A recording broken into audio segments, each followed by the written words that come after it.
asifiwe. Shalom shalom, tunawasalimu katika jina la Yesu Kristo, na tunakuja kuwaambia kuwa Yesu ni mfalme. Tunakuja kuwatangazia tuna maombi kuanzia siku ya kesho le 26 mpaka le premier ya mwezi wa sita. Tunakwambia ndugu yangu, usikose.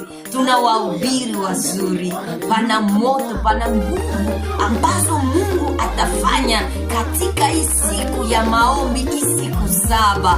Tutakuwa tukiomba, tukifunga, kisha 19h tunakutanana hapa kwenye channel yetu kwenye YouTube. Kama ulikuwa hujajiabone, uende jiabone mbio. Miujiza ya Mungu iko inafanyika.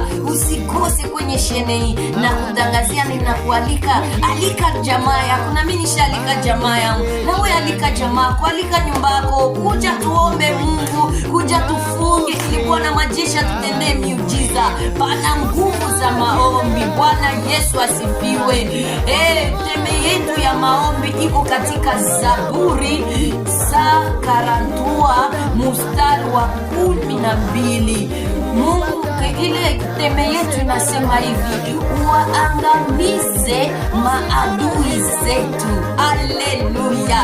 Ndio teme ambayo tutatembelea ndani hii juma yote mzima ya maombi. Mungu angamize maadui zako. Mungu angamize watesi wako. Kuja tuombe Mungu. Mungu atawaangamiza namna gani? Wakati utakuja tukiomba, njoo Mungu atangamiza zile maadui. Njoo Mungu atateketeza na kualika. Usikose. Tumia ule ndugu yako ambao vitu vilikuwa vinashindikana, mwambie akuje ili tuangamize maadui wanaomzunguka, ili tuangamize watesi wetu.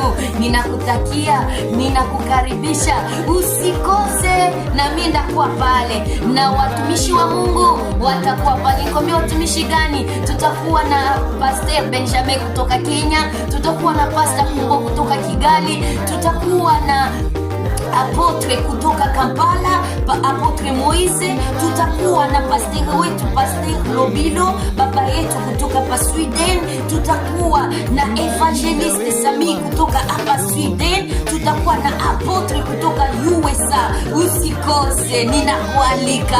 Pana nguvu za maombi katika iteme. Mungu anaenda angamiza maadui zako. Mungu anaenda angamiza watesi wako.